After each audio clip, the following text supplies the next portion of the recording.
C'est toujours un moment fort, donc merci d'être là. Alors je vais appeler tout de suite Pierre-Marie Lehuchet, qui est directeur de la publication, mais aussi président de Berger-Levrault, voilà, pour qu'il nous dise quelques mots, qui nous explique pourquoi le groupe a lancé la revue. Voilà, merci Julien, merci beaucoup. Monsieur le maire, mesdames et messieurs, messieurs les représentants de la presse, messieurs les directeurs, d'abord merci d'être venus si nombreux à cette manifestation, à cette inauguration. Merci aux participants et quels participants à cette table ronde. De fait, on est assez fiers de ce qui se passe autour d'Horizon Public. Pour ceux qui connaissent l'histoire de Berger-Levrault, on vient du monde de l'édition, de la presse, des bouquins, des revues. Et puis Berger-Levrault s'est transformé, est devenu un éditeur de logiciels pour 90% de son activité en France et à l'international. Mais Berger-Levrault est resté fidèle à ses origines et à cette importance de l'information dans l'action que nous avons à mener tous ensemble. Nous avions des revues qui étaient d'un très bon niveau, qu'on qualifiait un petit peu de revues de sciences administratives. Je ne suis pas sûr d'être très qualifié pour dire ce qu'est la science administrative, mais la science administrative en question, elle nous permettait de traiter au fond un certain nombre de sujets extrêmement sérieux. Et je crois que ça a eu son temps. Et puis, bien évidemment, Berger-Levrault s'est transformé. La société se transforme sous l'effet en particulier du numérique, et on sait de quoi on parle. Il nous a semblé important que nous soyons aussi capables de transformer notre façon de partager de l'information avec la communauté, avec nos partenaires, avec nos clients. On est une entreprise, donc on a des clients. Et c'est comme ça que Horizon Public la volonté d'associer le sérieux de l'information tel que Berger-Levrault l'a toujours pratiqué, avec une forme de restitution innovante. J'ai utilisé le terme impertinente. Alors je ne sais pas si vous osez être très impertinent dans cette revue, mais en tous les cas, quelquefois c'est recherché, un peu ironique, remettant en question les positions qui sont bien arrêtées et permettant, j'en parlais avec M. Cazenave, permettant peut-être de renoncer un peu à des positions très, très solides pour accepter de se remettre en question au sein de la société et accompagnant sa transformation. Donc voilà, c'est ce que veut être Horizon Public. Moi, je suis très fier de son contenu. J'espère que vous partagez ma fierté. Je suis très fier de pouvoir ainsi donner naissance à un support qui, je crois, est nécessaire pour parler de tout ce qui se passe aujourd'hui dans nos organisations. Voilà. Merci, en tous les cas, merci beaucoup pour votre présence. Merci à ceux qui ont organisé cette manifestation dans ce très bel endroit. J'espère que ça va être l'occasion de passionnants échanges. Merci beaucoup.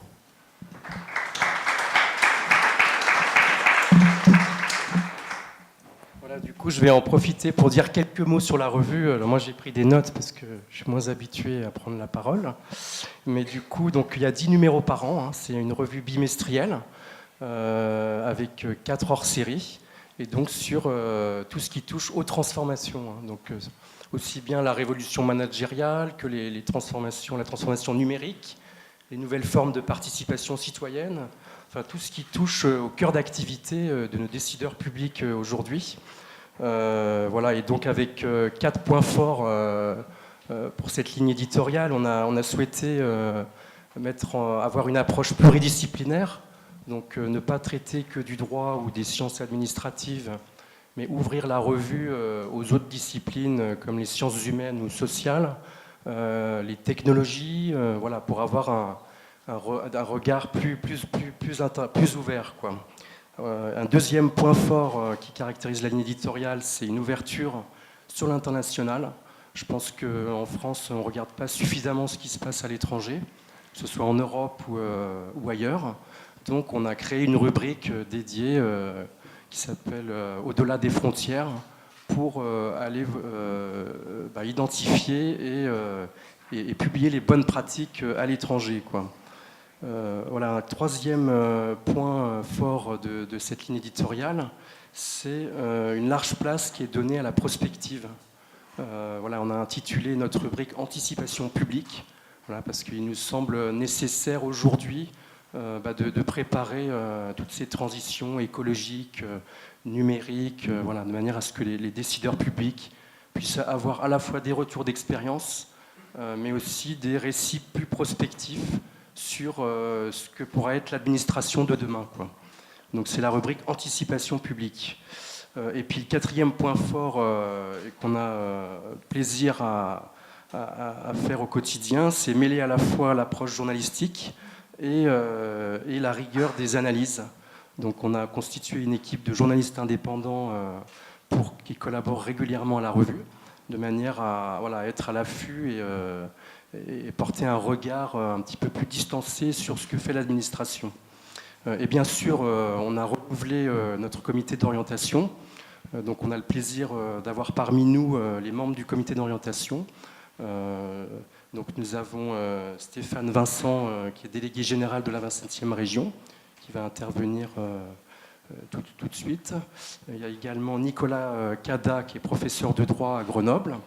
Alain Bouvier, qui est notre spécialiste éducation nationale, ancien expert. Ancien recteur, pardon, excusez-moi. C'est l'émotion du lancement de la revue, quoi. Et nous avons également David Lebras, qui est délégué général de l'ADGCF, donc, qui nourrit régulièrement de ses réflexions nos comités d'orientation. Et j'espère oublier personne. Et Édouard Geffray, qui malheureusement ne peut pas être présent aujourd'hui. Il est retenu par des impératifs professionnels, mais qui effectivement est notre personne ressource au sein du comité. Alors on a voulu lancer cette revue avec un thème assez large pour l'innovation publique. Pour justement, pourquoi ? Parce que elle reflète un petit peu ce qu'on trouve dans la revue. Et on a souhaité inviter donc quatre personnalités pour mêler 4 regards différents sur l'innovation publique, aussi bien au niveau de l'État que ce qui se pratique dans les territoires. Donc je vais appeler successivement à venir me rejoindre Thomas Cazenave, donc, qui est à la tête de la DITP, la délégation interministérielle à la transformation publique. Installez-vous, hein, merci d'être présent. Et qui qui sa direction est un peu la cheville ouvrière du programme Action publique 2022. Voilà, comment imaginer les modes d'action publique de demain. Voilà, il va nous en dire plus. Je vais également appeler Mehdi Medjaoui, qui vient de San Francisco pour le lancement de la revue. Un grand merci. Et alors Mehdi Medjaoui, comment le présenter ? C'est un entrepreneur, un libre penseur et un expert du numérique, hein, qui avait publié un article retentissant au moment de la campagne électorale présidentielle, intitulé « La France ne doit pas devenir une start-up ». Donc il va nous en dire plus sur le rôle de l'État, que l'État doit jouer, et comment déconstruire l'innovation pour rebâtir l'idée de progrès. Voilà, alors je vais appeler également Patrice Vergrit, donc, qui est maire de Dunkerque, président de la communauté urbaine de Dunkerque, et qui, lui, va nous parler de l'innovation sociale sur son territoire. Voilà, installez-vous. Et Stéphane Vincent, donc, qui est délégué général de la 27e région, qui est un laboratoire associatif pour transformer les politiques publiques, et qui vient de fêter ses 10 ans à Troyes, la semaine dernière, hein, je crois. Ouais. Et je vais lui céder la parole à Stéphane Vincent. Il va nous expliquer pourquoi il a souhaité rejoindre le comité d'orientation de la revue, et puis brosser peut-être un bilan des 10 années d'innovation depuis la naissance de l'association. Alors j'ai 10 ans, effectivement, je ne les fais pas. Merci Julien. Alors un mot sur la raison de ma participation à cette revue. C'est quand même un luxe inouï pour nous qui sommes des praticiens, qui travaillons, comme dans cette salle, il y a des tas de gens qui travaillent sur ces questions depuis longtemps. C'est un luxe inouï de pouvoir participer à un moment et à un cadre où on peut un peu dézoomer, prendre du recul sur notre pratique, regarder ce qui se passe ailleurs, aller chercher des thèmes qu'on connaît moins, parce que je pense qu'on est une sorte de comité, vous vous attendez de nous d'être un comité scientifique, mais la réalité c'est que vous voulez aussi qu'on brasse un peu nos sphères respectives. Donc c'est absolument génial, je vous le conseille tous. Rejoignez tous le comité scientifique d'une publication. Non, c'est vraiment formidable. Et puis je dois dire que depuis qu'on a démarré, on a pu toucher, je ne vais pas faire de la pub à tout prix on vient de sortir un hors-série qui donne la parole à des jeunes chercheurs qui font leur thèse ou ont fait leur thèse en collectivité, qui nous racontent les enseignements sur des sujets de finances locales, d'accès aux services publics. Enfin, c'est absolument génial de pouvoir donner la parole à la nouvelle génération des chercheurs. On a fait effectivement un dossier sur déconstruire l'innovation publique et jouer un peu le rôle de poil à gratter et d'être impertinent, comme ça a été suggéré tout à l'heure. Donc voilà, moi, pour l'instant, je m'amuse beaucoup, en tout cas à titre personnel, et je pense que mes collègues prennent beaucoup plaisir à ça. Alors, tu m'as demandé de faire un bilan de 10 ans d'innovation publique, donc c'est genre de truc impossible. Et en plus, je l'ai accepté. Alors, donc tu m'as donné 10 minutes, hein, c'est ça, à peu près. Donc j'ai fait assez simple, j'ai 5 choses positives et 5 choses négatives. C'est arbitraire, c'est mon interprétation et elle suscitera peut-être des désaccords. Et puis elle va surtout vous donner envie de faire votre propre liste des plus et des moins. Je parle aussi de la 27e région qui, son point de vue, la 27e région, ça travaille beaucoup du côté des collectivités locales, un peu moins avec l'État. On travaille de temps en temps avec la Commission européenne, l'OCDE, etc. Donc on a une vue un peu généraliste, mais on n'est pas non plus expert de tous les aspects de l'action publique. Du côté des plus, je les prends un peu en vrac. Il se trouve que moi j'ai été déjà dans ces sujets-là en 2002 quand Jospin avait lancé un truc qui s'appelait l'ATICA. Alors je ne sais pas si vous vous souvenez avant que ça s'appelle la DITP, ça portait d'autres noms, mais la première génération de tout ça, je crois que l'ATICA à l'époque, alors ça voulait dire Agence des technologies de l'information, c'était 4 personnes, je crois. Donc ce qu'on peut quand même dire, c'est que l'État a accompli un saut quantique, en particulier dans la rénovation de son système d'information. C'est-à-dire que là, je pense qu'on a, avec Etalab, avec la DINSIC, avec la DITP, des structures qui se sont vraiment, qui ont vraiment, notamment reconstruit qui reconstruisent le système d'information français avec des données plus ouvertes, plus interopérables, etc. Je pense qu'on en reparlera tout à l'heure. Donc là, je dirais que, franchement, ces 10 dernières années, c'est aussi la consécration de ça. Un des trucs qui, moi, m'a frappé ces 10 dernières années, c'est le retour du discours sur l'usager, la co-conception, la place du citoyen dans les politiques publiques. J'ai l'impression qu'on ne l'avait pas autant il y a quelques années, et ça, donc, c'est devenu vraiment fort. Et puis aussi de l'essai-erreur, du test. Enfin, on n'a jamais autant parlé de ces questions. Troisième sujet, c'est quand même un vrai phénomène de professionnalisation. C'est-à-dire que maintenant, on commence à avoir dans nos administrations des professions tout à fait nouvelles, des data scientists, des designers. Alors nous, on a beaucoup milité pour l'arrivée de ces nouvelles professions dans les administrations, parce que l'innovation, ça ne tombe pas du ciel, c'est des pratiques professionnelles, c'est des spécialités nouvelles, c'est des métiers. Alors il y a encore du boulot, hein. En Grande-Bretagne, par exemple, le gouvernement anglais a en interne 800 designers. Qui sont pour l'essentiel des designers d'interface, qui travaillent sur les interfaces des sites, etc., et 80 designers de services. Donc voilà, ils ont commencé plus tôt, etc. Mais bon, il y a on a vu arriver des vrais professionnels. Maintenant, c'est les sciences comportementales. On voit arriver des spécialistes. Donc ça, c'est vraiment bien. Et ce qui va un peu avec, c'est des efforts de réinternalisation de l'innovation. On le voit côté État, on le voit côté collectivité, c'est-à-dire que les directions générales, les élus se disent qu'au fond, la question de l'innovation, c'est un truc qu'on ne peut pas totalement externaliser à des cabinets conseils, à l'extérieur. Il faut se créer en interne des capacités de transformation. On ne peut pas déléguer ce genre de choses. Et moi, j'ai l'impression qu'on assiste à un phénomène de réinternalisation. Je ne sais pas si ça va durer, mais en tout cas, et puis c'est dur, hein, internaliser ces fonctions-là, attirer des profils comme ça, tout ça, c'est quand même super dur. Et puis, dernier point positif, c'est, moi je fais le constat qu'on manque pas pour ceux qui veulent se lancer dans des démarches de transformation, d'innovation dans les organisations publiques, on manque pas de sources d'inspiration. Les sources d'inspiration du moment, elles viennent toutes les galaxies des cultures entrepreneuriales et start-up, ça c'est très présent en ce moment. Mais la recherche et les sciences sociales produisent énormément aussi de connaissances, de méthodes. Il y a un retour en ce moment de la recherche-action, c'est-à-dire on mobilise des chercheurs, on peut accueillir dans des collectivités des doctorants en CIFRE, par exemple, pour faire des démarches de recherche-action en interne. L'urbanisme et l'architecture ont produit pas mal d'innovations autour de nouvelles méthodes d'intervention, on parle d'intervention urbaine, d'urbanisme participatif. Il ne faut pas oublier aussi, il y a des champs d'innovation très forts. Le champ de la création, et en particulier, par exemple, les écoles de design, et nous, on a donc beaucoup bossé là-dessus. Le design peut apporter une capacité de conception créative qui n'existe pas aujourd'hui dans les administrations. Donc là aussi, il y a des sources d'inspiration. Mais on en discutait avec quelqu'un tout à l'heure. Il y a aussi des sources d'inspiration qui ont des années et des années. L'éducation populaire.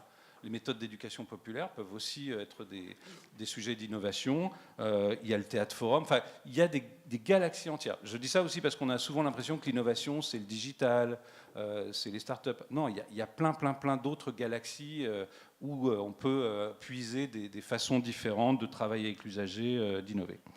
Et puis l'autre partie de mon bilan, c'est la partie un peu négative. Je ne sais pas si elle est négative, mais en tout cas, c'est quand même aussi... ça ne date pas d'il y a 10 ans, il y a aussi une forme d'épuisement de la notion d'innovation. Il faut quand même se le dire. Moi, je tire ça notamment d'un travail qu'on a fait avec une douzaine de chargés d'innovation de métropole. L'année dernière, on a travaillé pendant 1 an avec France Urbaine. Et de façon tout à fait surprenante, en interrogeant, en ayant des premières réunions de travail avec toutes ces personnes qui venaient de Nantes, de Lille, je crois qu'il y avait Dunkerque, Strasbourg, etc. Il y a une forme d'épuisement. Les agents qui ont vu passer des générations et des générations de méthodes innovantes disent... au fond, on n'est pas convaincu que ça a encore vraiment changé les choses. Et donc, je voulais un peu insister là-dessus. Il y a un risque d'innovation washing, c'est-à-dire qu'il y a aussi le risque de mettre la promesse au mauvais endroit, de parler des choses mal maîtrisées, etc. Et je voulais le dire en 4 ou 5 points. Il y a beaucoup de com quand même. C'est-à-dire que la com est des fois un peu l'ennemi de l'innovation. Parce que la com, elle ne se soucie pas du réel, en fait. Elle ne veut pas scoltiner la réalité. Le cabinet a besoin de communiquer, on a besoin de communiquer sur un truc, alors on n'est même pas sûr que ça va être mis en œuvre. Enfin, il y a quand même un vrai problème d'éthique avec la communication. Et donc certains projets sont plutôt dictés par des logiques de com, par des logiques de réalité. Et puis il y a des choses qui manquent. Il y a un problème de compétences théoriques et pratiques sur l'innovation. C'est-à-dire qu'il y a plein de gens qui en parlent. Et qui ne savent pas. Et nous-mêmes, on doit admettre qu'on essaye d'être extrêmement modeste, parce que même en 10 ans, on a l'impression qu'on n'a pas tout compris en fait, sur les processus de transformation. Enfin, tout ça est quand même assez compliqué. Transformer des organisations publiques, ça ne se fait pas comme ça en claquant des doigts, et il y a plein d'échecs et de difficultés. Donc il y a déjà un problème de compréhension basique, même du vocabulaire. Vous prenez des mots comme innovation sociale, et c'est assez drôle parce que vous allez avoir 10 interprétations de ce qu'est l'innovation sociale. Et en plus, on oublie que c'est un mot anglais, c'est un concept anglo-saxon qu'on a traduit en français par innovation sociale. Et donc, c'est assez drôle de voir... donc, sur des choses assez basiques comme le vocabulaire, la compréhension des concepts, il y a pas mal de confusion. Il y a pas mal, alors je ne parle même pas des nouveaux mots technologiques, la blockchain, etc. Enfin, je pense qu'il y a vraiment un problème de compréhension. Et il y a un problème de décryptage idéologique aussi. C'est-à-dire qu'on a du mal à décrypter ce qu'il y a derrière ces mots, d'où ils viennent, pourquoi ils sont là. Donc voilà, il manque de décodeurs en fait. Et les agents sont souvent... vous sortez d'une présentation d'un séminaire sur la blockchain et vous ressortez... à quoi ça sert, d'où ça vient, etc. Tout ça est un peu compliqué. Il y a un autre sujet épineux qui est la faiblesse de pas mal de visions politiques sur l'innovation. Ça, c'est peut-être plus ce on a observé dans des collectivités et à plein d'autres endroits. Au fond, moi j'ai l'impression qu'il y a pas mal de visions politiques de l'innovation qui sont assez pauvres et assez peu mobilisatrices, dont le récit n'est pas franchement mobilisant. Alors c'est vrai que nous, on n'est pas trop pour les visions de l'innovation centrées à 100% sur le cost killing. A priori, ça ne mobilise pas les gens, le cost killing, donc c'est un vrai sujet. Les visions trop technocentriques, où en fait on ne comprend pas ce que ça va changer dans nos vies quotidiennes, ce que les agents ne comprennent pas ce que ça va changer pour eux.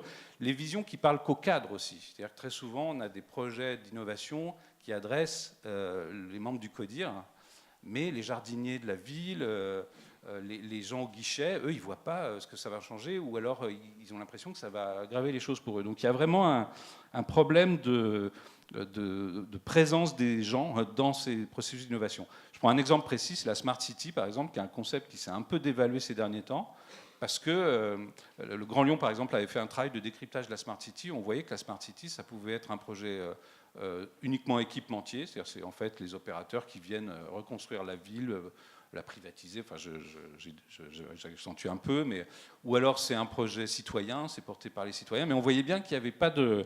on avait du mal à construire un projet vraiment mobilisateur autour de la Smart City. Nous, on réfléchit à une expo sur l'avenir désirable de l'action publique, parce qu'on voudrait pouvoir montrer qu'il y a des façons nouvelles et désirables de faire ça. J'ai encore 2 derniers points, des questions d'éthique et de responsabilité. Il y a par exemple des appels à l'horizontalité, mais dans des organisations qui restent super verticales. Alors ça fait mal. C'est-à-dire qu'il y a des appels à soyez coopératifs, travaillez de façon horizontale, tapez dans le dos de vos chefs dans les couloirs. Et la réalité quotidienne, les prises de décision restent très verticales. Des projets participatifs qui ne sont pas suivis de mise en œuvre. Alors ça, c'est assez dur. C'est-à-dire qu'on embarque des agents, des usagers dans des démarches collectives où il y a réellement... nous, ça nous est arrivé, hein, on a commis ce crime-là, hein, on a emmené des gens dans des démarches participatives, on produit des solutions ensemble, et mince, le type en charge, il est muté ailleurs, et tout d'un coup, rien ne va être mis en place. Et ça, c'est quand même le quotidien de beaucoup de projets, et nous, on considère qu'il y a un problème de responsabilité à mieux anticiper sur ces choses-là. Il y a un risque d'instrumentalisation des usagers, c'est-à-dire que on fait des enquêtes utilisateurs, etc. Mais qu'est-ce qu'on fait dire à ces gens? Enfin, comment on s'équipe de règles éthiques minimum pour ne pas instrumentaliser la parole des usagers? Moi, j'avais lu le rapport du médiateur de la République qui s'inquiétait aussi des risques d'exclusion de l'innovation par le digital. Donc voilà, on sent qu'il y a un sujet d'éthique et de responsabilité qui monte. Il y a un truc assez intéressant en ce moment qui s'appelle Design, Ethic for Design, qui essaye de penser les nouvelles interfaces de Internet, de l'action publique, etc., en étant plus éthique. Il y a peut-être des choses intéressantes. Et puis je termine, effectivement, genre, ça reboucle avec ce que je disais tout à l'heure, souvent pas assez de confrontation avec le réel, c'est-à-dire et la complexité. C'est-à-dire, nous, on milite beaucoup pour qu'il y ait plus, pas simplement des focus group avec les usagers, etc., mais de l'ethnologie, de l'immersion, de se coltiner la réalité des choses. Les gens ne sont pas ce qu'on rêverait, il faut se coltiner cette réalité.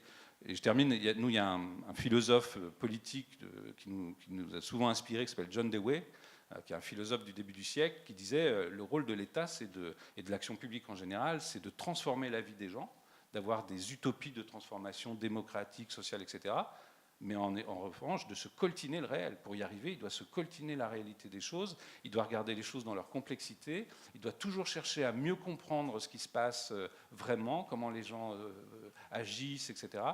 Et effectivement, là, nous, on dit comment on s'équipe plus de moyens d'écoute, d'observation réelle. Les focus group de 2 heures à la mairie, ça ne marche pas. Hein, donc il faut réinventer les outils d'écoute et d'observation de l'acteur public. Voilà, en gros, j'en reste là parce que je pense que je vais déborder de mes 10 minutes. Mais voilà comment donc mon interprétation de ces 2 visions des 10 dernières années, ou 15 ou 20, enfin, comme tu veux. On voit qu'il y a encore beaucoup d'efforts à faire sur pas mal de sujets, quoi. Donc c'est autant de choses qu'on va suivre dans la revue. Mais du coup, je vais donner la parole à Thomas Cazenave, donc, pour qu'il nous explique un peu le rôle de l'État en matière d'innovation, et qui nous parle un petit peu de l'expérimentation carte blanche, voilà, qu'on a suivi à la revue dans le premier numéro, puisqu'on est allé en immersion à Cahors pour voir un petit peu comment la DITP expérimentait l'innovation dans un bassin de vie, quoi. Merci, bonjour à toutes et à tous, et puis Merci encore pour cette initiative, parce que je pense qu'on a effectivement grandement besoin de lieux de débat, de confrontation, de prise de recul aussi, et c'est tout l'objet d'Horizon Public, donc j'en suis tout à fait ravi. Bon, moi, j'ai pas théorisé l'innovation publique, j'en ai pas assez de recul aussi, donc je le dis tout à fait franchement. Si quand même j'essaie de me dire, mais au fond, quelle est notre feuille de route ? Quelle est l'ambition de transformation publique au regard de cet impératif d'innovation ? Moi, je crois que si je devais le résumer, et je prends un parti pris, c'est-à-dire ce que vous faisiez à l'instant, je crois qu'il y a trois objectifs qu'on peut se fixer. Le premier, vous le disiez, la question de l'obsession de l'usager. Et je pense que c'est une des dimensions de l'innovation publique. Et on le voit bien, au-delà de dire l'innovation, c'est réinventer sa politique publique, service public, il y a un prérequis, il y a un sous-jacent derrière ce que nous essayons tous de développer à travers l'innovation publique, c'est en fait l'obsession, la place de l'usager. Comment on le remet, à toutes les étapes d'ailleurs, dans la conception jusqu'à l'évaluation de la politique publique. Et je voudrais donner 2 exemples qui me semblent assez illustratifs. Premier exemple, c'est tout le programme que nous sommes en train de déployer sur la transparence. La transparence, c'est quoi ? C'est l'engagement pris par le président de la République que tous les services publics, d'ici 2020, mesurent, affichent leurs résultats. Et quand je dis les services publics, ce n'est pas globalement quelle est l'efficacité du système éducatif, c'est quelle est la performance, le résultat, quels sont les résultats des enquêtes de satisfaction de votre commissariat, de votre caisse d'allocation familiale, de votre agence de Pôle emploi. Et on a pour ambition de déployer ce programme de transparence sur tous les services publics. Et je pense que ça, c'est une brique concrète pour remettre l'usager au cœur de nos préoccupations, effectivement. Et comme vous le disiez très justement, je pense que la mission, finalement, des responsables publics, c'est bien de changer le réel. Et pour changer le réel, faut-il encore bien le connaître, le mesurer. Bon. Deuxième élément, ça c'est sur la transparence. Deuxième élément, c'est sur la fabrication du service public. Je voudrais prendre un exemple d'actualité, puisque vous êtes en concurrence avec le lancement du plan pauvreté par le président de la République, aujourd'hui même, ce matin. Et nous, on a essayé d'accompagner la démarche sur tout le volet accompagnement. Et ce sera un des grands axes du plan pauvreté, c'est comment on active mieux, on accompagne mieux les bénéficiaires. Et on a pu, notamment grâce à l'accueil du lab de Pôle emploi, je reviendrai sur la dynamique des labs, mettre ensemble, dans un temps très court, c'est-à-dire qu'au lieu de lancer une mission, faire un rapport, pendant 3 jours, avec les bénéficiaires du RSA, les travailleurs sociaux des conseils généraux, les agents de Pôle emploi, des cadres, des donneurs d'ordre, des conseillers, de ministres, ceux qui sont en charge des directions d'administration centrale, on a essayé de reconstruire la dynamique d'accompagnement et les solutions concrètes.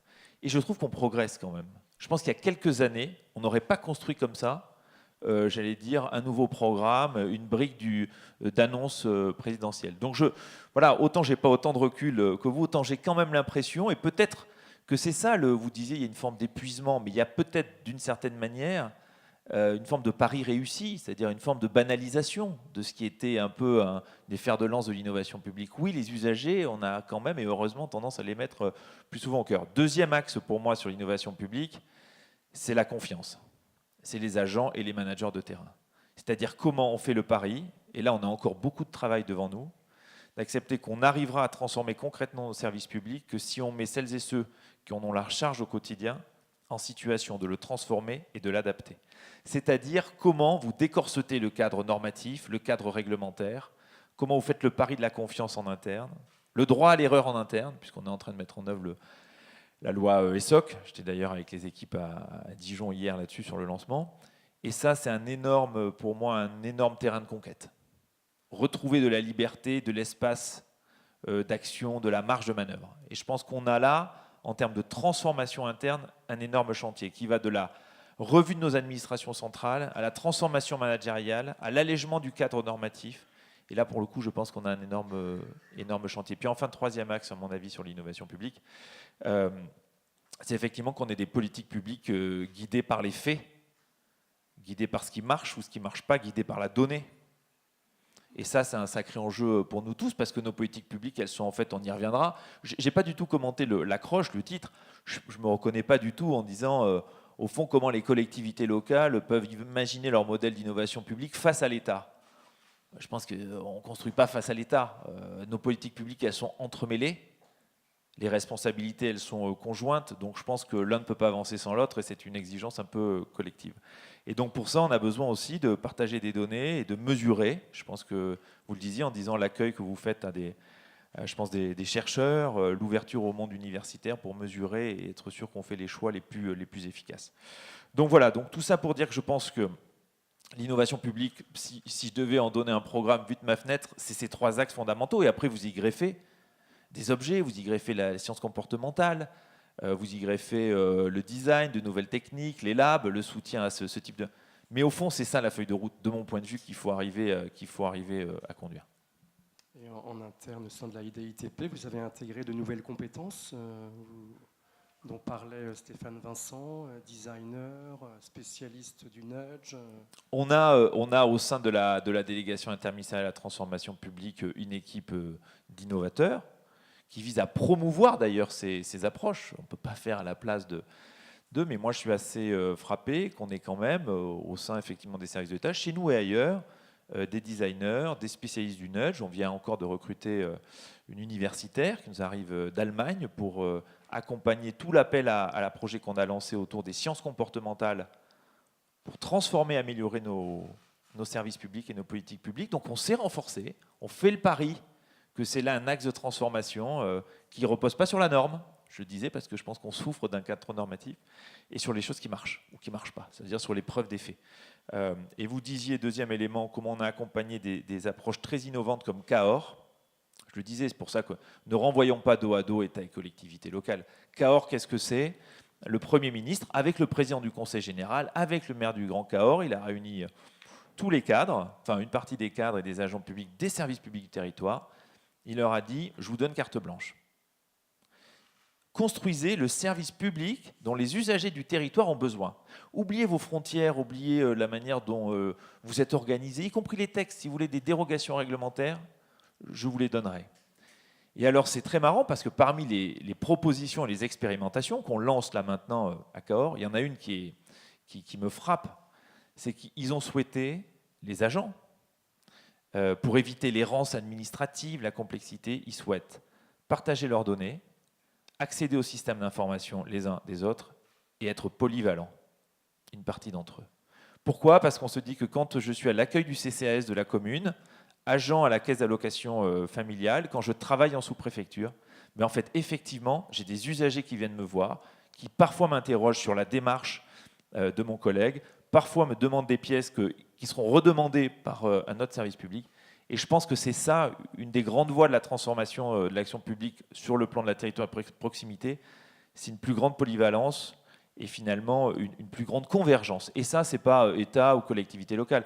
J'ai envie de dire, quand vous êtes sur un territoire, les usagers du service public, peu importe, j'allais dire, que ce soit l'État, collectivité locale, opérateur. Et donc je trouve qu'il y a beaucoup de coopération et puis finalement une exigence de transformation des fois beaucoup plus forte qui émane de ceux qui font que ce qu'on peut, j'allais dire, promouvoir, concevoir dans des approches plus descendantes. Très bien, merci pour cette présentation. Je vais donner la parole à Mehdi Medjaoui, qui lui souhaitait intervenir sur le thème de libérer l'innovation dans l'État et par l'État. Alors expliquez-nous votre vision. Tout un sujet. Donc bonjour à tous, bonjour à toutes. Juste une petite question avant de commencer. Qui est qui n'est pas du secteur public? Juste pour avoir une petite idée. D'accord, donc il y a quand même une bonne partie qui n'est pas du secteur public, moitié-moitié à peu près. Bon, c'est assez intéressant. Donc moi, juste vraiment pour expliquer le contexte, donc je vis entre les États-Unis et la France. J'ai monté quelques startups. Les 3 premières n'ont pas trop marché. La 4e, on a revendu notre produit l'année dernière, donc ça s'est mieux passé. Et j'organise des conférences sur la transformation digitale des entreprises, des collectivités, qui s'appelle API Days. Voilà, vous êtes tous invités. Et puis, notamment, je gère un projet européen qui s'appelle APIs for Digital Government. Donc, pour aider les équipes gouvernementales à mieux publier des données dans des formats réutilisables, ouverts, et en espérant que les collectivités publiques suivront ce projet. Voilà. Il y a 12 gouvernements investis. Donc voilà, moi c'est vrai que j'ai fait une tribune il y a un peu plus d'un an sur non, la France ne doit pas devenir une start-up. Alors parce que j'ai créé des start-up, je vois tout à fait les problèmes que ça a. Donc, quelques-uns, hein, mais les start-up, c'est la politique du pivot permanent. C'est-à-dire que vous êtes dans une logique de recherche, d'écoute du marché, un peu comme un voilier, et vous essayez de voir où va le vent, et vous trouvez les vents favorables. Donc vous êtes vraiment dans cette logique où vous avez une idée, mais vous partez sans trop d'a priori. Donc il y a zéro planification, ou très peu, hein, vous avez une vision, mais vous essayez de voir, vous lancez des produits, des idées, vous voyez si elles prennent auprès des utilisateurs, ce qu'on appelle la traction. Voilà, alors il faut vite avoir beaucoup d'utilisateurs.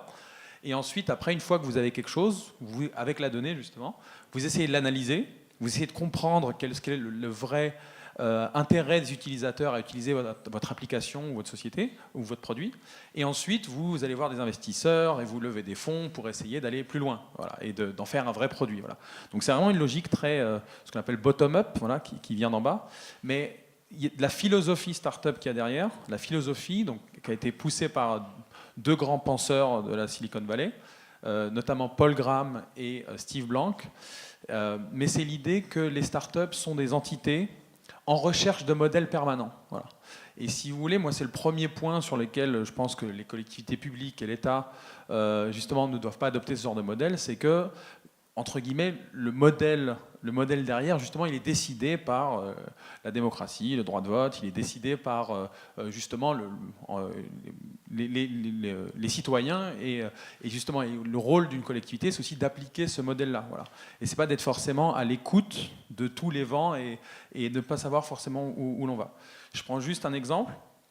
Donc Facebook, donc, qui était une start-up et qui est devenu un grand groupe, aujourd'hui c'est plus une start-up du tout. Il y a 10 ans, il y a 13 ans, leur modèle de pensée, c'était « move fast and break things ». Aller vite, quitte à casser l'existant. Donc les applications cassaient, c'est pas grave. Le but, c'est d'aller vite, de comprendre vite ce que les gens veulent, parce que les gens voudront l'application qui est la plus utilisée.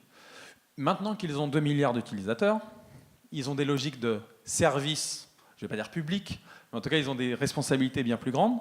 Et maintenant, ils ont changé. C'est move fast, donc toujours aller vite, hein, mais with stable infrastructure. C'est-à-dire que l'infrastructure derrière doit être résiliente. C'est-à-dire que les bases, les fondations doivent tenir. Et donc là, on retrouve un peu des idées de politique de long terme. Voilà. Donc même les startups qui au départ démarrent sur des logiques très court-termistes, bah, quand elles commencent à avoir des problèmes de long terme, elles s'adaptent. Voilà. Et je prends juste 2 exemples, hein, mais Google a essayé de sortir un réseau social qui s'appelait Google+, que vous n'avez peut-être pas utilisé, très peu de gens l'ont utilisé.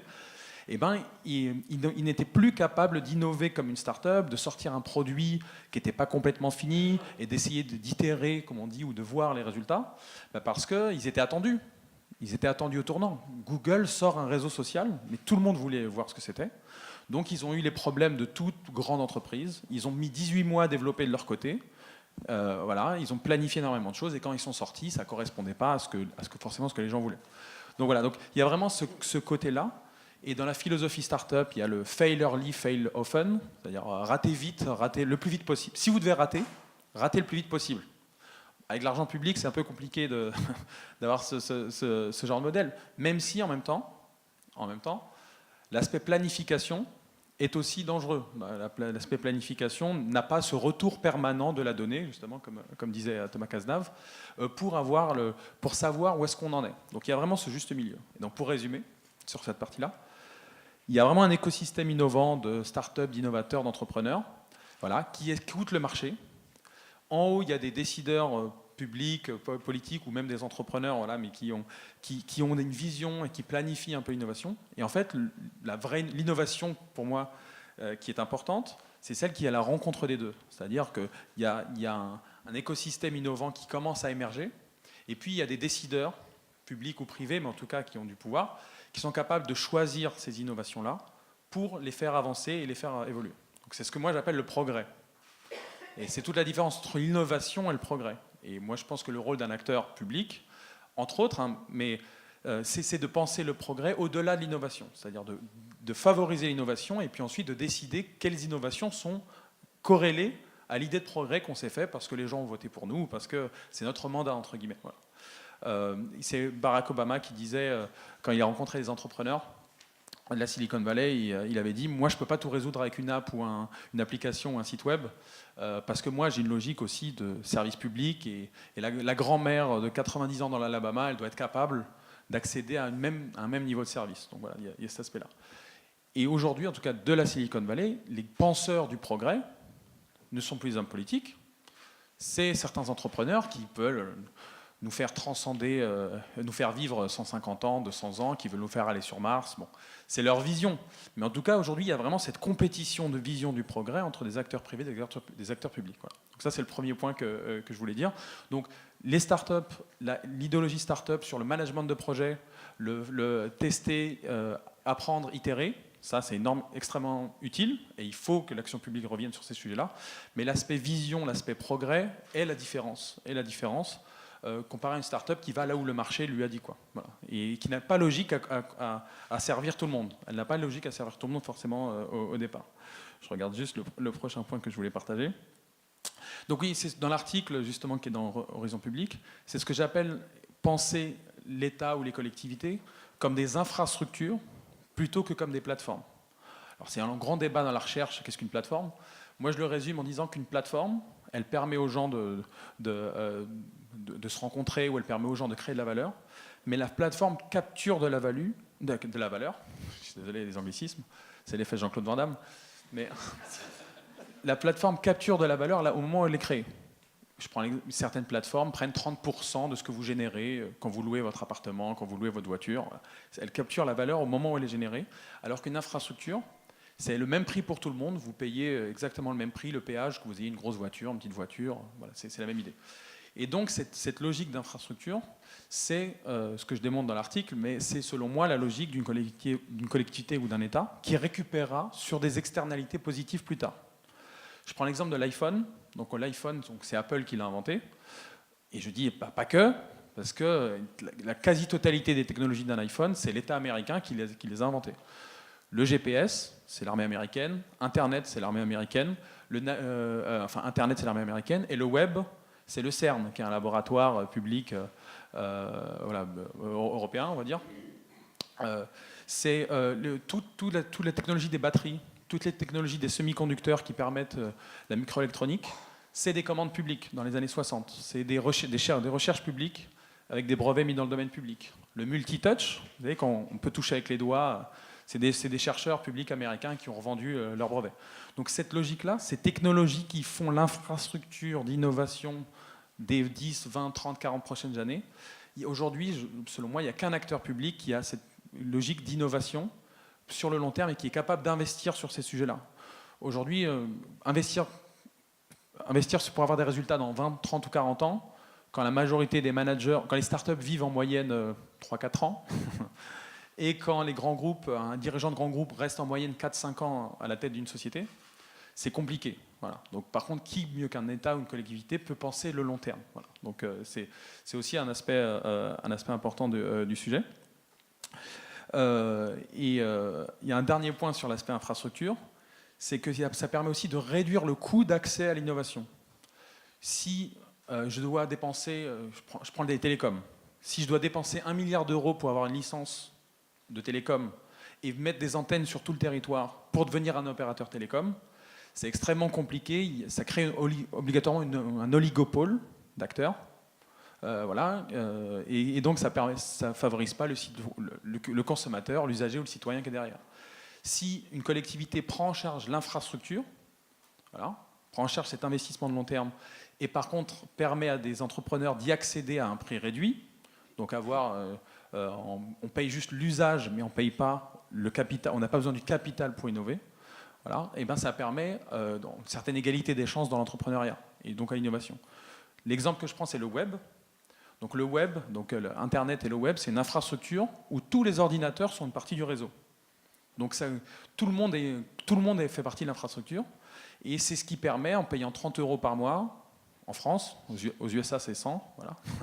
Donc voilà. Mais c'est notamment parce que les infrastructures ont été financées en France par des organisations étatiques aussi. Mais on peut créer un site web, on peut commencer à créer une application pour 30 € par mois, parce qu'on n'a pas besoin de financer le réseau, on n'a pas besoin de financer l'infrastructure. Donc imaginez qu'on fait ça pour tout type d'infrastructure, Mais il n'y a qu'un État, une collectivité qui peut penser le long terme. Par contre, est-ce qu'ils doivent opérer le réseau? Est-ce qu'ils doivent faire les applications dessus du réseau? Peut-être pas. Par contre, opérer le réseau de ce côté-là. Donc je finis maintenant sur les deux points. Donc aujourd'hui, moi, comment j'essaie de le faire voilà, mais c'est vraiment deux exemples. Ma première société, c'est dans le stockage d'hydrogène à l'INSA de Lyon, donc mon école d'ingénieur, avec un de mes profs. Et on avait sorti une technologie du laboratoire pour essayer d'en faire une start-up, une société, et révolutionner le monde de l'énergie mobile. Ça n'a pas marché. Voilà, ça marchait dans le laboratoire. On l'a fait marcher à un niveau semi-industriel, mais voilà, c'était trop compliqué. Et donc aujourd'hui, je le fais en tant que prof au MBA HEC, avec des entrepreneurs. Et on va voir les laboratoires de Polytechnique, les laboratoires de Supélec, les laboratoires de la région de Saclay, pour sortir des technologies des laboratoires et essayer d'en faire trouver le marché. Donc, l'idée derrière, c'est que les collectivités, l'État, en tout cas les organismes de valorisation des technologies, voilà, je prends l'exemple du CNRS, il y a 3000 brevets que l'État détient. Il y a un brevet qui ramène 70% des revenus. Il y a une centaine de brevets qui ramènent 25%. Et il y a 2000 brevets, enfin 2800 brevets qui ramènent 5% des revenus. Pourquoi l'État ne les ouvre pas à des entrepreneurs pour avoir des licences exclusives, non exclusives, et permettre d'avoir ces licences et d'innover? C'est ce que le MIT a fait, par exemple. Sur tous les brevets dont ils disaient, bon, on n'a pas trouvé une opportunité marché, pourquoi on ne les ouvre pas? Donc cette logique vraiment open, ouverte, en disant, par contre, vous n'avez pas le droit d'avoir une licence exclusive, tout le monde a le droit d'y accéder, mais au moins, ça permet d'ouvrir. Donc ça, c'est un premier point. Et le deuxième point, c'est dans le numérique, c'est avec la donnée. Donc là, c'est avec le projet européen où on aide les équipes gouvernementales à publier des données. C'est exactement la même chose. Il y a énormément de valeur dans les données collectées par les collectivités, par l'État. Mais aujourd'hui, comment transformer l'accès à ces données sur le marché? Et un État n'est pas capable, pour plein de raisons. Il est capable d'innover sur certaines applications, et je sais qu'il y a plein de choses qui se font en France. Mais comment permettre à d'autres de créer de la valeur? Donc, comment penser cette infrastructure de données, opérer l'infrastructure, opérer le réseau, mais laisser le dernier kilomètre de l'innovation au marché, à des entrepreneurs. Donc, c'est vraiment ce que je vous invite à lire l'article, mais c'est vraiment la logique de penser infrastructure et pas forcément penser plateforme. Pas capter la valeur immédiatement là où elle est créée, mais permettre aux autres de créer de la valeur et par contre fournir tous les outils. Dernier exemple, et c'est vraiment le dernier. Dernier exemple. Voilà. Mais c'est sur l'open data. Donc l'open data, c'est la politique d'ouvrir les données des collectivités. Quand on les ouvre dans des formats qui ne sont pas très réutilisables par les développeurs ou pas très sympas, on va dire, l'usage est moins grand. Quand on les ouvre dans des formats beaucoup plus réutilisables, donc cette logique de design, voilà, vraiment cette logique de design de permettre aux gens d'utiliser la donnée, les résultats sont bien meilleurs. Donc si on pense infrastructure, il faut penser le design de l'infrastructure, penser l'opérer et laisser les autres faire le dernier kilomètre de l'innovation dessus. Voilà pour moi. Très bien, très bien. On va donner la parole tout de suite à Patrice Vergrit, parce qu'on n'a pas parlé de l'innovation sociale. Et je sais qu'à Dunkerque, vous êtes en première ligne pour faire vivre cette innovation sociale. Alors, oui, merci. Comme mon voisin a cassé le mot innovation sociale, maintenant je suis bien. Non, je vais rebondir sur quelque chose, un élément que je trouve de commun aux trois présentations précédentes pour faire un préambule à ce que vous évoquez, et ce qui renvoie pour moi à la définition de l'innovation sociale. Pour moi, l'innovation est un moyen et pas un but. Ça veut dire que le but, c'est le sens, c'est la vision politique. C'est là où on veut emmener la société quand on est élu. L'innovation, elle vient après. Elle vient d'un constat que la réalité n'est pas la vision, n'est pas le sens. Et donc la différence entre la réalité et le sens, c'est ce qui génère la nécessité d'une transformation. Et pour transformer, il faut innover. Donc c'est bien un moyen au service du sens. Et c'est en ça que je parle d'innovation sociale, c'est-à-dire de transformation de la société. Je pense que c'est très important parce que c'est ce qu'on a entendu sur les trois présentations précédentes. Du coup, quand on est élu et qu'on fait le constat que finalement la vision politique sur laquelle on a été élu, comme vous avez dit, et qu'on a envie, pour lequel on a des convictions, ne se produit pas, l'innovation, elle passe souvent par une étape de réinterrogation, c'est-à-dire réinterrogation de la réalité. Qu'est-ce qui fait que finalement la réalité n'est pas à la hauteur de la vision? Qu'est-ce qui ne va pas et qu'est-ce qu'il faut transformer? Et donc, c'est pour ça que je parle souvent de culture de l'innovation ou culture de la réinterrogation, en fait, du réel. Voilà. Et là-dedans, quand on est élu ou quand on est dans une collectivité publique, la réinterrogation, elle peut être confrontée à plein de choses. D'abord, les préjugés. C'est formidable. Je pense que vous avez peut-être tous entendu parler de Dunkerque récemment, puisque nous sommes devenus la capitale européenne du transport public gratuit. Si c'est aussi médiatique, c'est probablement parce que c'est l'un des thèmes en politique publique où il y a le plus de dogmes, de préjugés et, excusez-moi, de conneries en tout genre. Voilà. Et donc, à un moment, quand une collectivité fait ça, tout le monde arrive et de dire, avec ses préjugés et ses dogmes, qu'est-ce qu'ils font? Voilà. Alors qu'en fait, quand vous analysez calmement et sereinement les choses, il se trouve que par le passé, j'étais directeur d'agence d'urbanisme, donc c'est un sujet que je connais par cœur et sur le bout des doigts. Quand vous analysez calmement les choses et que vous faites le rapport coût-bénéfice, c'est-à-dire vous confrontez les éléments propres à votre vision politique et le coût que ça représente, en fait, vous apercevez que dans beaucoup d'agglomérations, c'est quelque chose qui ferait largement avancer. Et la vision politique là-dessus est relativement simple. Je souhaitais une société plus conviviale. J'ai souvent une phrase à Dunkerque pour dire ça, c'est-à-dire que les bus de demain deviendront les bistrots d'hier, c'est-à-dire retrouver des lieux de vie sociale dans une société. Je souhaitais redistribuer du pouvoir d'achat à la population de manière socialement juste. Voilà, je pourrais détailler. Je voulais une politique publique qui vise à rompre l'isolement des personnes âgées et à lutter contre l'exclusion sociale. Et je voulais une politique publique qui favorise le report modal de la voiture vers le transport collectif et les modes doux, parce qu'à Dunkerque, c'est 2/3 des déplacements qui se font en voiture, ce qui fait quasiment la capitale française de la bagnole. Donc, à un moment donné, pourtant, on n'a pas de constructeur automobile chez nous, mais ce qui fait qu'à un moment donné, vous pesez, si vous écoutez les préjugés sur les politiques publiques, un élu ne fera jamais le transport public gratuit. Jamais. Jamais. Sauf qu'à un moment donné, il y a la capacité à se dire, finalement, ma vision politique, elle est là, j'ai un outil de politique publique qui permet d'aller vers ma vision politique, je regarde le coût, et finalement, ça va. Donc, premier élément d'innovation quand on est élu, c'est casser les préjugés et les dogmes. Ça c'est un élément qu'on rencontre souvent en politique et contre lequel il faut se battre au quotidien. Deuxième élément contre lequel il faut se battre, c'est la force de l'habitude. Celle-là est terrible. C'est normal, on est des êtres à la rationalité limitée. Aucun d'entre nous ici n'est un ordinateur. Et donc, pour assurer notre rationalité du quotidien, on a besoin d'habitude. Si on n'avait pas d'habitude, on ne serait pas capable d'être rationnel. Bon. Sauf que l'habitude en matière de politique publique, c'est terrible. Et on travaille notamment avec la 27e région. On a un dispositif à Dunkerque qui s'appelle Réflexe Énergie, peu importe, qui aide les particuliers à, vous connaissez bien, qui aide les particuliers à faire des travaux d'isolation dans leur logement, peu importe. Ce dispositif, il a été mis en place il y a un certain temps, sauf qu'on ne s'était jamais posé la question, et ça a été évoqué tout à l'heure, mais du point de vue de l'usager, en fait, où sont les blocages? C'est-à-dire, qu'est-ce qui fait qu'à un moment donné, où sont les difficultés? Finalement, j'ai des agents qui appliquent le dispositif depuis 15 ans, qui l'appliquent toujours de la même manière, sans se soucier de savoir finalement si les gens qui l'appliquent sont confrontés à des problèmes.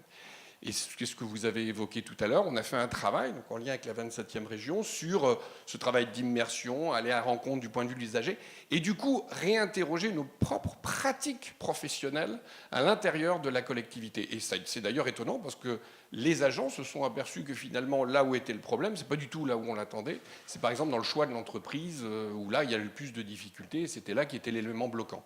Donc là, la confrontation réalité à vision ou réalité à sens, elle est au niveau de l'habitude, à un moment donné, qui ne permet plus de prendre de recul et donc de réinterroger les pratiques en allant chercher à nouveau l'usager, ça a été dit aussi tout à l'heure. Réinterrogation aussi des modèles économiques. Il y a, sur Dunkerque, à un moment donné, on avait donc on a des problématiques de chômage de longue durée. On a un bassin industriel fortement touché par le chômage et aussi fortement touché par le chômage de très longue durée. Et pareil, finalement, on était confronté à deux modèles économiques pour essayer de résoudre ça, le marché, pour créer de l'emploi, et l'impôt. Donc on s'est dit, là aussi, on peut peut-être inventer, innover. Et on voyait bien qu'il y avait des emplois qui n'étaient ni dans le marché, ni finançables par l'impôt. Et donc on a créé un système qui est unique en France aujourd'hui, qui s'appelle d'ailleurs la Fondation du Dunkerquois solidaire, qui finance en fait des emplois d'intérêt général pour les chômeurs de plus de 2 ans sur la base de la solidarité territoriale. C'est-à-dire ce sont des dons.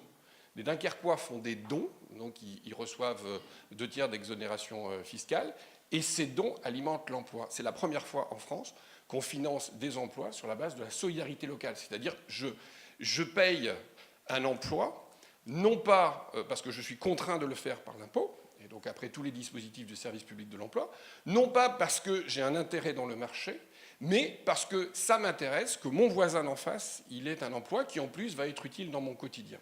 C'est un petit peu ce que la finance éthique a apporté au monde de la finance à un moment donné, c'est-à-dire aller chercher d'autres éléments en fait, du comportement humain que le marché ou la contribution obligatoire.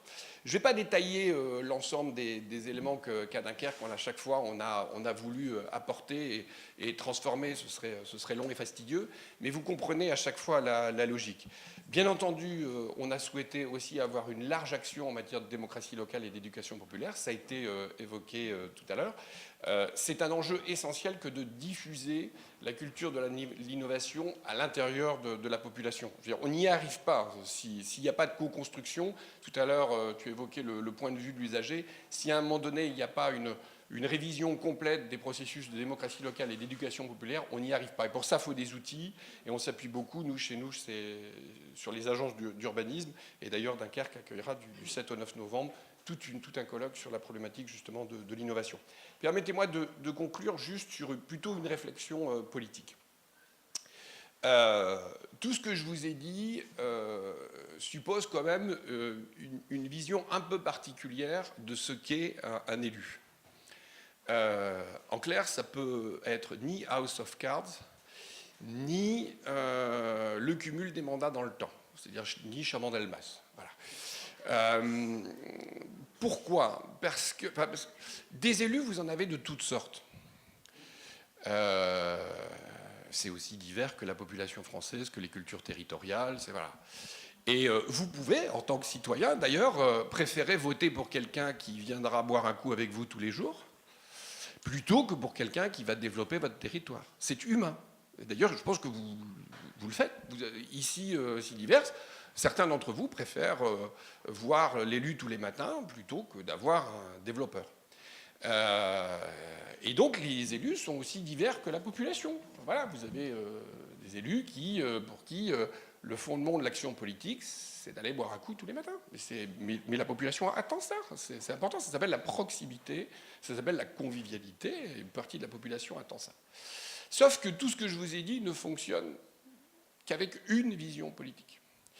La vision politique qui consiste à dire je souhaite finalement que mon territoire ait un développement partagé. Ce n'est pas compatible avec le cumul des mandats dans le temps qui vise à maîtriser le pouvoir. La maîtrise du pouvoir ne va pas bien avec l'innovation. House of Cards, c'est pas bon. Voilà, c'est quelque chose qui est antimonique. Et donc, du coup, le politique va à un moment donné être une force à frein à la problématique du changement. Le but, ce n'est pas de transformer puisque je suis en place. Et donc ça change. De la même manière, une vision politique du rapport de force, ça ne marche pas non plus. Une vision, c'est-à-dire si votre vision de la politique, c'est moi je défends un point A, et le but de mon point de vue A, ma conviction A, c'est d'atteindre 51% contre les 49%, si c'est ça votre vision politique, et il y a des élus qui ont une vision politique du rapport de force. Et là, vous devez emporter le morceau. Et pour emporter le morceau, l'innovation, ça ne marche pas non plus. Ou alors, l'innovation sera orientée. Et elle ne sera pas, à ce moment-là, forcément au service complet de la vision politique. Et donc, voilà, ne jamais, quand j'entendais parler tout à l'heure de différence entre com et innovation, oui, et c'est normal, parce qu'il y a des politiques qui doivent quand même se construire un storytelling et qui n'ont pas envie de ce processus-là, parce que ce n'est pas leur intérêt et leur vision du monde. Donc je pense qu'il faut aussi se rappeler que le développement de l'innovation, le soutien à l'innovation, ne peut se passer que dans une certaine culture politique. Merci. Alors, vous n'avez pas évoqué les laboratoires d'innovation. Est-ce que c'est un gadget à la mode ou ça transforme durablement les politiques publiques? Non, juste pour initier, parce qu'on a soutenu l'émergence, le déploiement sur les territoires de laboratoires d'innovation il y a quelques années, avec le soutien du PIA d'ailleurs, qui a donné lieu à l'installation de mémoire d'une douzaine, de 12 laboratoires d'innovation territoriale, dont l'usage d'ailleurs est très ouvert finalement, dont on voit que ça sert à construire des politiques publiques avec l'État, collectivités locales, opérateurs. Et on voit bien à quel point aujourd'hui fleurissent toutes ces innovations, quoi. Ça rentre quasiment dans le droit commun. Le ministre de l'Éducation nationale vient d'ouvrir son propre laboratoire d'innovation rue de Grenelle. Donc on voit bien à quel point ça a permis de faire, je dirais, la marque et que c'est en train de se développer. Ça renvoie un peu à mon bilan de tout à l'heure, c'est-à-dire nous on s'était intéressé, donc on croit à cette question des labos parce qu'effectivement ils incarnent tout d'un coup l'idée que des collectivités peut-être vont s'équiper pour mettre en place la vision politique, en fait, c'est-à-dire prendre les choses sérieusement et prendre les problèmes dans leur complexité, donc travailler avec les sciences humaines et sociales, les designers, etc. La réalité, elle est malheureusement assez cruelle. Nous, on a fait une étude pour la Commission européenne il y a 2 ans qui disait qu'en gros, en Europe, le taux de mort ou d'existence des labos était environ d'1 sur 2. La ville d'Helsinki, qui est la capitale internationale du design, a planté son labo au bout de 2 ans. Donc c'est bien qu'il y a quelque chose qui se joue et que, en fait, les labos, ils doivent être un peu dans la norme et un peu hors de la norme. Ils doivent avoir le droit de faire des choses que vous décriviez tout à l'heure, c'est-à-dire de changer les habitudes, changer les routines, mais aussi changer les gouvernances. C'est-à-dire que si les règles sont les mêmes, ça ne marche pas. Et donc, en gros, nous, on voit des labos, il y a différentes sortes de labos, mais il y a les labos qui font pas mal, donc qui ne changent rien. Ils animent des réunions créatives, etc. Et puis, il y a les labos qui transforment vraiment. Et la transformation, ça fait mal. Il faut changer le rapport de force, il faut changer le rôle des élus dans ces dispositifs. Donc c'est pas juste le labo, c'est pas juste empiler des gentilles méthodes d'innovation et d'animation avec des post-it. C'est créer un espace où on peut faire des choses qu'on peut faire nulle part ailleurs, des fois un peu dérangeantes. Et se dire, voilà, on crée une espèce d'embryon de ce que pourrait être notre administration telle qu'on la rêve, etc. Mais ça demande une volonté politique forte, de casser les habitudes dont vous parlez. Donc voilà, il n'y a pas. Mais nous, on y croit. Mais simplement, il faut qu'on fasse gaffe de ne pas faire les uns et les autres du fétichisme et dire il suffit de créer des labos. Parce que ça va, on va à nouveau se décevoir nous-mêmes, nous décevoir les autres. Et la déception, c'est dur parce qu'on déçoit des gens qui y croient, quoi. Donc voilà, nous on croit beaucoup à ces démarches-là, mais on est à un moment où il faut qu'on professionnalise ces trucs-là, il faut qu'on comprenne mieux comment ça marche, que ça permet pas de faire. C'est pas non plus révolutionnaire. Moi j'ai lu encore, les entreprises ont du mal à créer des labos. Moi j'ai lu hier un rapport complet sur une énorme entreprise anglaise qui a arrêté son labo d'innovation au bout de 2 ans parce que, en fait, d'abord le directeur a changé et c'est le cost killing, donc tous les moyens qui avaient été mis sur le labo, ils disparaissent. Donc voilà, il faut. J'ai un collègue danois qui dit qu'il faut être ambitieux sur ces trucs-là, il faut être ambitieux et modeste. C'est-à-dire qu'il faut avoir l'ambition de transformer les choses, que ça change les choses des gens, la réalité des gens, mais il faut être modeste. Il y a un chemin, quoi. Hein. J'avais encore plein de questions, mais peut-être que la salle a des questions, donc. Je vais vous donner le micro. Merci. Bonjour, Ariel Gomez de Smart City Mag. D'abord, merci pour cette invitation confraternelle à Horizon Public. Je voudrais revenir sur l'intervention de Stéphane Vincent tout à l'heure. Je partage tout à fait avec vous l'analyse sur la crainte que suscite l'innovation dans les collectivités. Effectivement, parfois c'est les mêmes que dans le secteur privé. Est-ce que l'intelligence artificielle va supprimer les emplois? Est-ce que les rapprochements des communes vont avoir un impact sur l'emploi? Est-ce que ces fusions, dans les entreprises, c'est des fusions-acquisitions? Dans les collectivités, c'est des rapprochements. Effectivement, ça suscite des craintes. J'étais il y a une dizaine de jours à un forum sur l'intelligence artificielle territoriale. Tout ça a été débattu et c'est une crainte tout à fait claire. En revanche, je ne partage pas tout à fait votre vision sur le fait que la notion de Smart City est quelque chose de dégradé. Je vais prêcher un petit peu pour ma paroisse, excusez-moi, mais pour illustrer le propos, nous avons lancé un Smart City Tour des villes moyennes. Donc c'est une initiative que nous avons lancée fin juillet, donc très récemment. Ça prend extraordinairement bien. On a déjà 2 dates de Calais sur 2018 avec Béthune, avec Pau, et on va faire plusieurs étapes, 7 ou 8 en 2019. Il y a un enthousiasme, il y a des projets, une envie d'en parler, une envie de partager surtout avec leurs pairs, donc élus et cadres territoriaux. Et on n'est plus dans le débat, est-ce que c'est une ville technologique, etc. C'est plus la question. L'objectif, c'est la finalité et le bénéfice pour la collectivité des citoyens. Voilà, c'était plutôt un commentaire qu'une question, mais bien sûr, le débat reste ouvert. Merci. Question, je vais circuler dans le...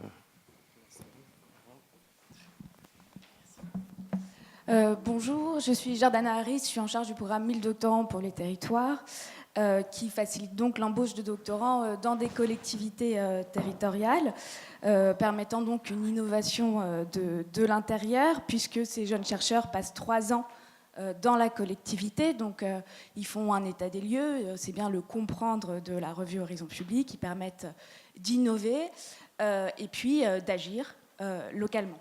Ma question, elle est simple, c'est comment permettons à la fonction publique d'innover aussi, de se transformer aussi facilement et aussi bien que le privé, puisque vous aviez fait la comparaison tout à l'heure.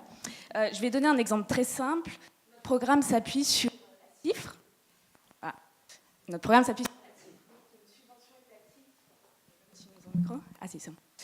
qui permet de financer toute entreprise ou collectivité qui embauche un doctorant. Et en parallèle de cette subvention et en complément, les entreprises, elles, sont éligibles au crédit impôt recherche, ce qui leur permet d'avoir des jeunes doctorants pour une somme minime, quelques milliers d'euros. Or, les collectivités, elles, ne sont pas éligibles au crédit impôt recherche.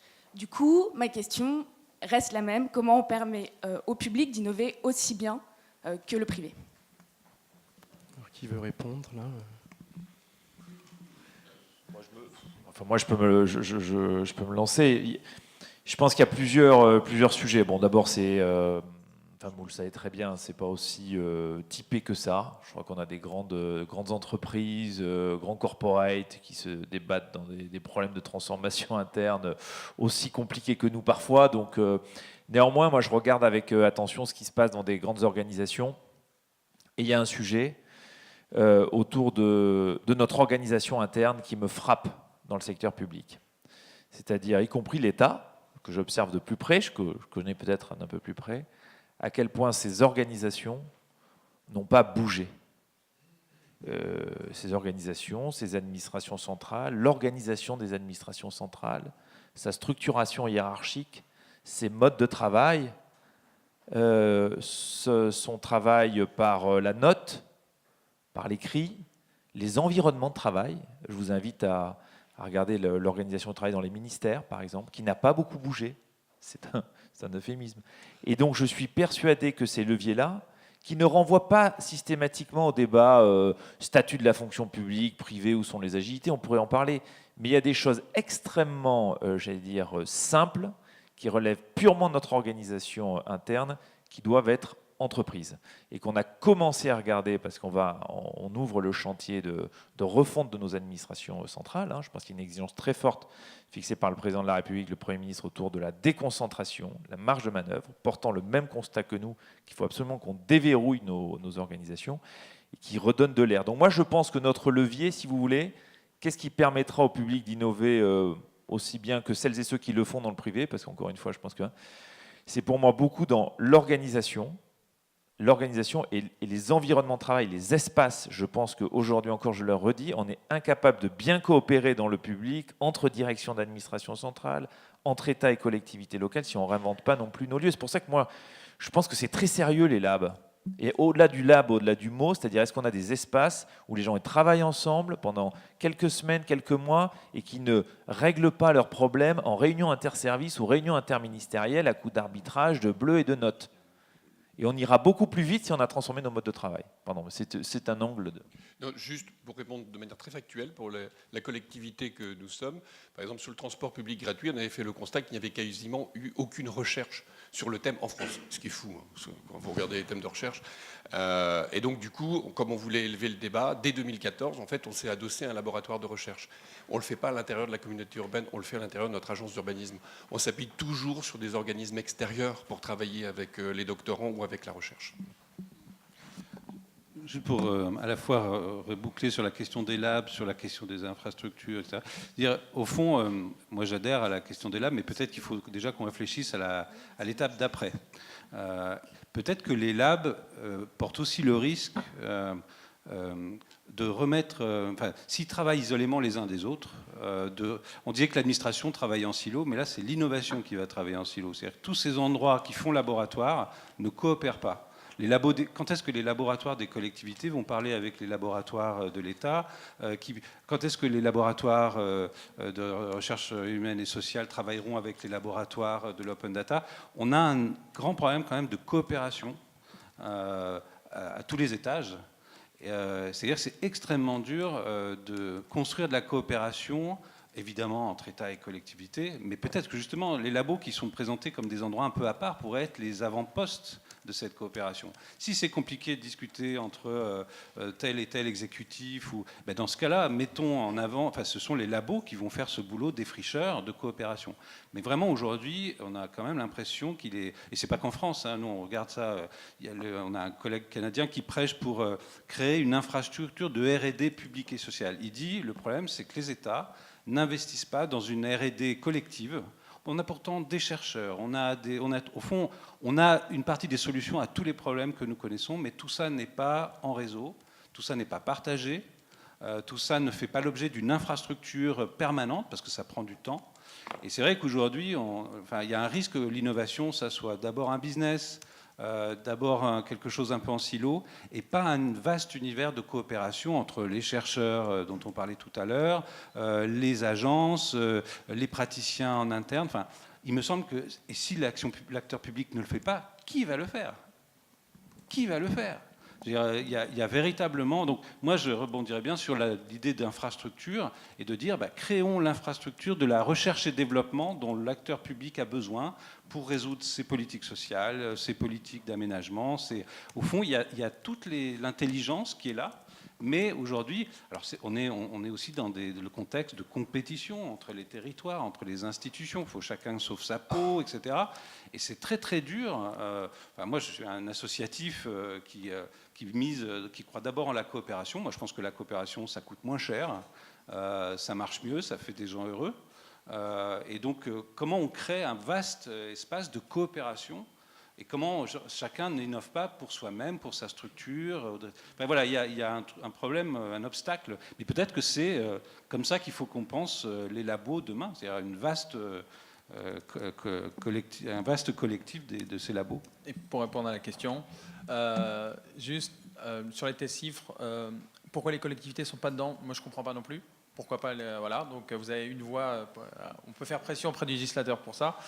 Le grand problème du crédit impôt recherche, c'est entre deux sociétés, j'ai aidé dans des entreprises à faire du crédit impôt recherche, des grands groupes, c'est qu'elles n'augmentent pas leurs dépenses de recherche, elles utilisent juste l'exonération fiscale, c'est une des grandes critiques du crédit impôt recherche. Donc elles n'ont pas fait plus de recherche, elles ont juste fait moins cher. Donc la première chose, c'est quand même les projets. Quand on a des projets, voilà, l'exonération elle est là pour aider à l'embauche, mais c'est quand même des projets. Et voilà, il y avait des candidats qui étaient pour réduire le crédit impôt recherche sur des plus petites structures, PME et collectivités. Allez, allons-y.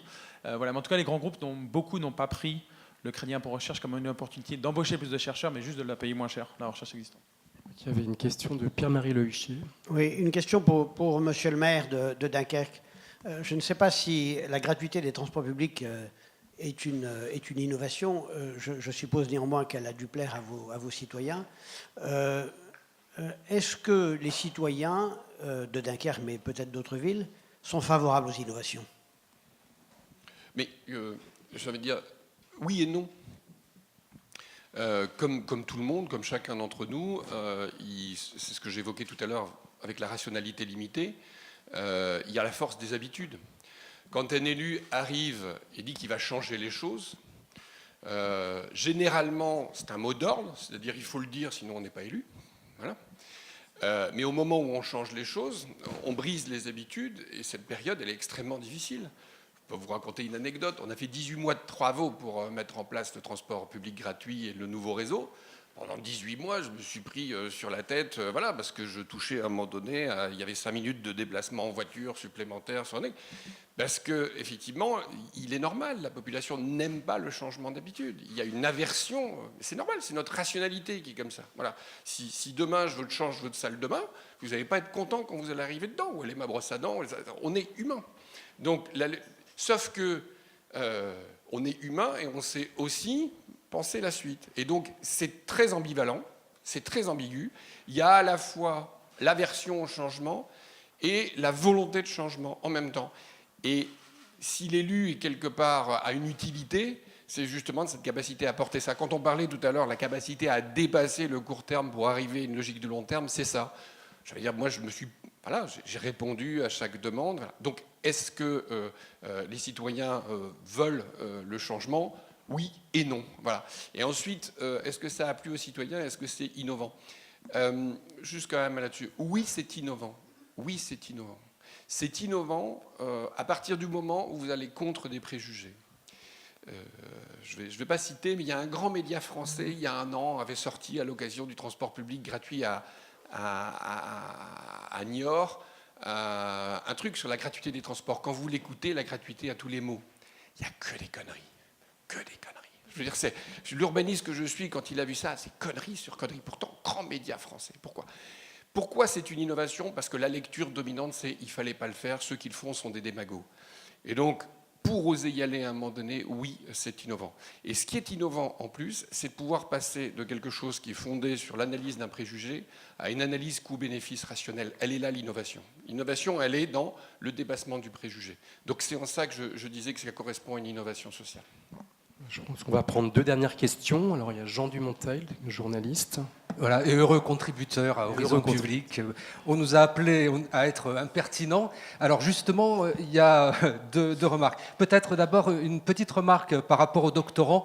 On a eu exactement le même problème avec l'apprentissage dans le secteur public. C'est-à-dire qu'on transpose des dispositifs du privé où il y a des modèles incitatifs et on ne les retrouve pas. Au contraire, même sur l'apprentissage, il y avait une double peine qui renchérissait encore le financement de l'apprentissage, notamment pour les employeurs territoriaux. C'est exactement la même chose pour les doctorants. Seulement, ça concerne peu de collectivités et peut-être que là, il faut que ceux qui sont concernés demandent des adaptations et surtout des modèles incitatifs qui n'existent pas aujourd'hui. Vous avez parlé des données publiques, l'ouverture de données publiques, vaste sujet, et on a dit mais peut-être qu'il faudrait les designer un peu pour qu'elles soient plus facilement utilisables. Surtout pas, j'ai envie de dire. Il faut qu'elles soient les plus brutes possibles si on veut être impertinent. Parce que quand on a vu certains qui commençaient à designer, il y avait un biais aussitôt. Ils présentaient les données avec la vision qu'ils en avaient et surtout, ils n'avaient aucune envie qu'une association d'usagers très impertinents viennent fouiller dans leurs données. Donc attention à l'utilisation des données et derrière, c'est toute la place de ces usagers.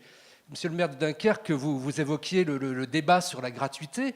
Il y avait ce matin un moment important pendant 10 minutes sur France Culture.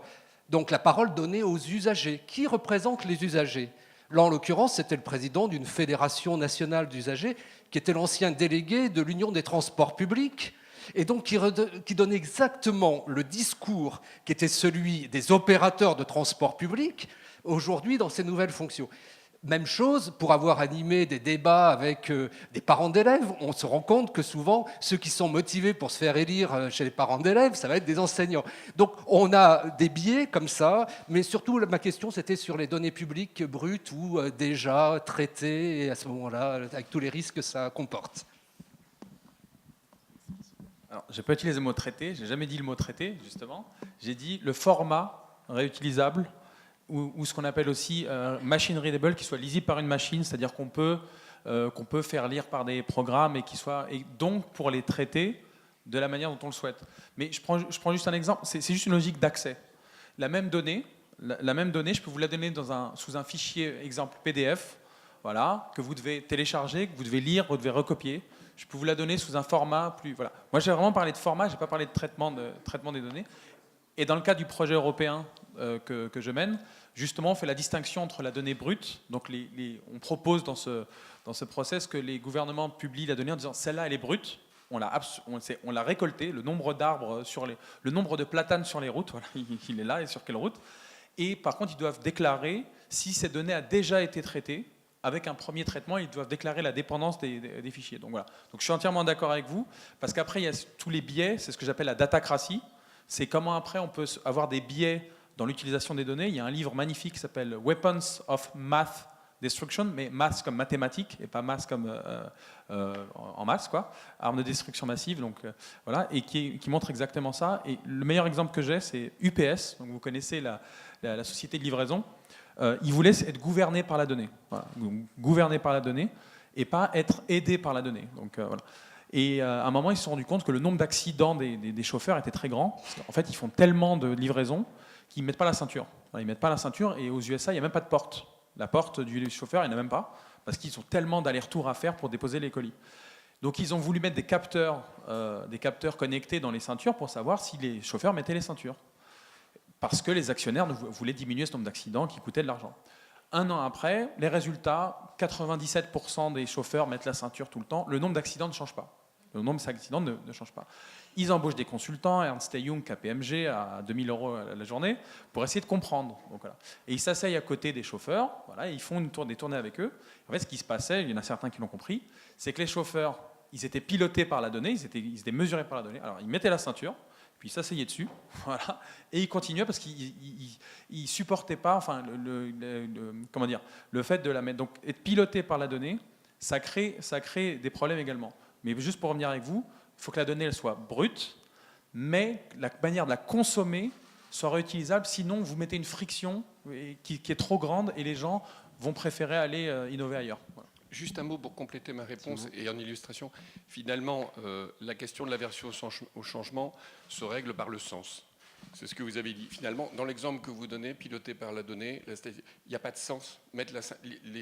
Les utilisateurs n'ont pas appréhendé le sens. Si je change votre salle de bain, vous allez râler d'autant plus que vous n'en comprendrez pas le sens. Voilà. Et je pense que cette question du sens, pour ça je reviens à ça, elle est absolument essentielle dans l'innovation. Et elle est d'autant plus acceptée que le sens est accepté. Et donner sans conscience n'est que ruine de l'âme. Voilà, Tout à fait. Je crois qu'il y avait une dernière question, parce que le temps passe. Là,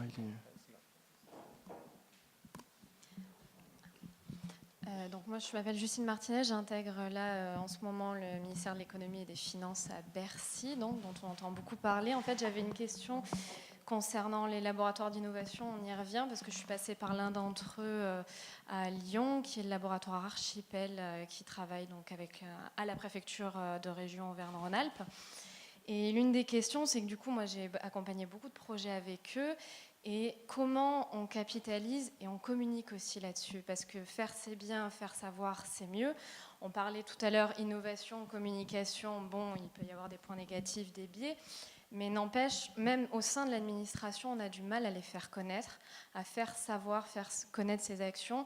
Du coup, est-ce qu'au sein de la DITP notamment, Monsieur Cazeneuve, vous travaillez, je sais, sur ces questions avec des sites comme Comment faire, qui sont très intéressants, mais que même au sein de la fonction publique, on a du mal à faire connaître, à faire savoir. Un numéro spécial Horizon Public. Voilà, c'est tout trouvé. Non, mais il y a deux sujets dans ce que vous dites. Vous faites bien de citer le MOOC Comment faire son laboratoire d'innovation publique, parce que c'est un succès incroyable. Moi, j'étais quand même assez frappé de l'engouement, je pense, qui traduit bien quand même qu'au-delà des initiatives des uns et des autres, il y a quand même une envie au sein des équipes, au sein de notre corps social, pour créer, innover. Et moi, j'étais frappé par cet énorme succès. Alors après, la question de la communication, c'est pour moi la question de l'animation de communauté. Je trouve qu'on n'est pas, malgré les efforts des uns et des autres, on voit bien qu'il y a plein de bonne volonté partout, et que de manière très sporadique, très localisée, on a un peu d'animation. Moi, j'aimerais, on y travaille, à ce qu'on arrive à fédérer une communauté beaucoup plus large, pas réduite d'ailleurs aux innovateurs, parce que moi, je trouve que le risque, c'est un peu l'entre-soi, tout le monde se parle avec ses concepts, on se ressemble un peu. Mais le sujet, c'est quand même pouvoir élargir le cercle de tous ceux qui, de bonne volonté, entreprennent, innovent, construisent, font, et ils sont nombreux dans le public, et donc on travaille Et ça fait partie de nos axes là, à très court terme, essayer d'aller beaucoup plus loin sur l'animation de communauté, plutôt que penser une communication interne un peu statique, un peu traditionnelle. Donc c'est comme ça qu'on espère aussi pouvoir promouvoir. Et je vous donne juste un exemple, à quel point la question de la communication interne, je parle de l'État, est très importante pour nous, c'est qu'elle n'est pas toujours très structurée. C'est-à-dire, vous parlez du récit, du sens, on a vraiment un gros enjeu, nous, de partager quel est le sens de nos réformes, pourquoi on y va, et c'est un très gros effort à faire de notre côté, je pense. Peut-être pour compléter, il y a une fonction qu'on oublie souvent dans les labos, c'est la fonction... Alors moi j'entends la fonction communication, c'est-à-dire que le labo doit raconter son storytelling, mais moi je dissocierais ça de la fonction documentation. En développement logiciel, un développeur documente ce qu'il fait. Il tient à jour, parce que peut-être demain, si quelqu'un d'autre reprend le développement du logiciel, il faudra avoir une trace de ce qui s'est passé. Le labo, c'est normalement une nouvelle règle du labo, c'est qu'il travaille en mode ouvert. Il raconte à ciel ouvert ce qui marche pas, ses difficultés. C'est ça qui est des fois compliqué d'obtenir dans l'illustration, c'est qu'on raconte au jour le jour ce qui se passe. Aujourd'hui, on a travaillé avec des usagers, notre test n'a pas marché, etc. Ben, cette information, elle est intéressante et en fait, ça devrait être documenté. Donc concrètement, nous, on préconise que tous ceux qui animent des labos ouvrent un blog sur lequel ils ont le droit. Alors, c'est là où aussi on rentre dans des questions d'autorisation. C'est-à-dire qu'il faut il faut pas que ça passe sous les fourches codines de la direction communication qui va lire ça en disant tu dis pas le bon storytelling. Non, on parle de documentation. C'est-à-dire on documente. Aujourd'hui, on a fait ça, ça a marché, ça n'a pas marché, et on rend utilisable par d'autres le fruit de son travail.